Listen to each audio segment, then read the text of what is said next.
빡세게 생겼어요. 뭐 최근에 그러다 보니까 이제 불출마 쪽으로 기우는 게 아니냐는 진단을 한 건가요? 홍준표 전 대표 뭐 현직 대표는 꽃신 신켜 양지 보내고 전직 대표는 집신 신켜 컷오프한다 이런 식으로 비난의 빌미를 제공한 거. 근데 정말 비유 잘하죠. 예. 그 홍준표 대표. 춘천살인이시죠. 춘천살인인 것 같아요. 집신시켜서 정말. 꽃신하고 집신이요? 네, 네. 꽃신하고 집신. 근데 당 내부에서 그러는 거예요. 그러니까 다른 데를 그럼 이제 찾아봤는데 다른 데를 어디를 찾아봐도 그럼 반드시 이길 수 있는 데를 보내려고 하면 그건 험지가 아닐 거 아니에요. 네. 그러니까 당 내부에서는 이기는 험지를 보내고 싶었는데 이기는 험지 찾기가 쉽지 않은 거예요.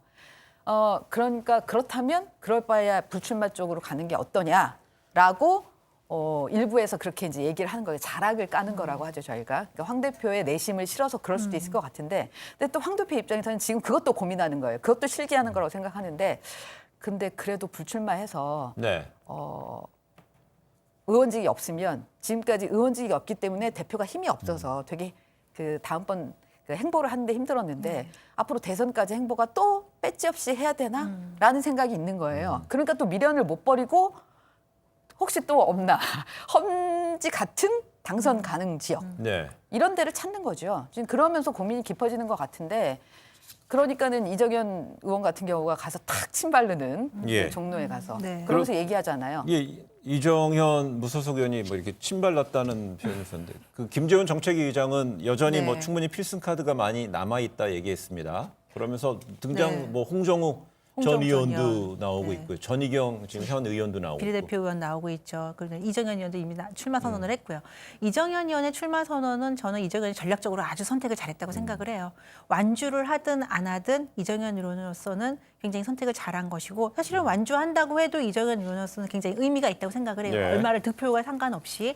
근데 이제 아까 말씀하셨듯이 불출마 황 대표가 한다고 또는 불출마도 실기를 해서 지금에 와서 불출마를 한다고 하면 진짜 겁쟁이 당대표로 낙인 찍힐 위험이 있다라는 걸 말씀드리고요.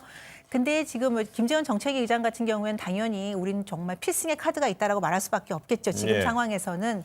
홍정욱 전 의원 같은 경우에는 본인도 뭐 긍정적이라고 이제 기사는 나왔는데 과연 이분이 정말 출마를 다 결행할까라는 것은 저는 조금 회의적이고요. 네. 전희경 비례대표 의원을 종로에 보낸다는 거는 이낙연 대표에게 진짜 큰 밥상 차려주는 게 아닌가라는 저는 생각이 듭니다.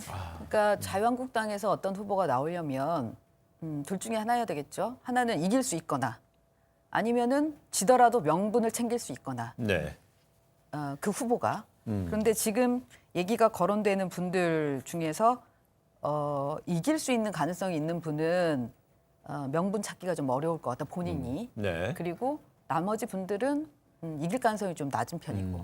그래서 쉽지 않아 보이고요. 그런 면에서 이정현 의원 약간 침발랐다고 얘기했는데 선점했다라는 거죠. 예. 그러니까 본인이 그러면서 본인은 어차피 춘천은 안 나가겠다고 했었고, 근데 종로 출마를 선언하면서 얘기했던 게 우리 보수가 이제는 하나로 뭉쳐야 된다. 네. 통합해야 되고 그 통합의 아이콘으로 본인을 써달라라고 얘기를 했거든요.